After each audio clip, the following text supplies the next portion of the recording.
ปะโตปะโมตติสุนัขตังสุมังไปเรื่อยๆไปเรื่อยๆสุกันโนสุโมโตจะสุเยตังรามจาริสุภัทกินังกายวาจากัมมังปะทากินังปะทากินังมโนกัมมังปณิทิเตปะทากินาปะทากินานิกันตวะนาลวันทาเทปะทากิเนจยันโตภวติยาภวเลสักนันติวันจันโนเอวันตวะวิจโยหัวอิจยาสุจยามังกะเลอปราชิตตุจุปัตถวะอเนกาอันตรายะเปวินาสันตุจเตจะสาจยสิทิทานังลาภังโสทิสุขังภาลังสิริอายุจวันโนจะภวคังภวติจะยัสวาสตวาสาจะอายุจะเชวสิทธิภวันตุเตภวตุสัพพมัง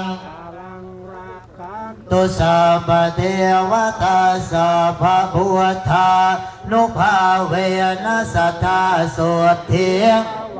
ตุเตภวตุสัพพมังคลังลาคันตุสัพพเทวสัพพธรรมานุภาเวนัสทธาสุทธิภวตุสัพพมังคลังลาคันตุสัพพเทวตาสัพพสังฆานุภาเวนัสทธาสุทธิภ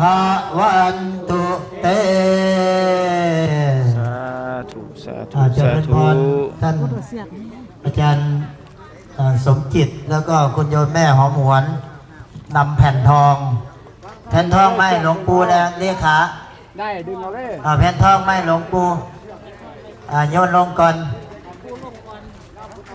แผ่นทองให้หลวงปู่นำจะแผ่น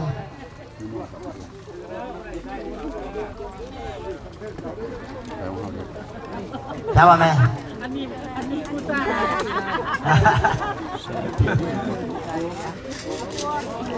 ง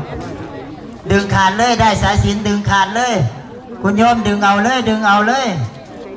าดเลยได้สายสิญจน์ดึงขาดดึงเอาเลยดึงเอาเป็นไฟมงคล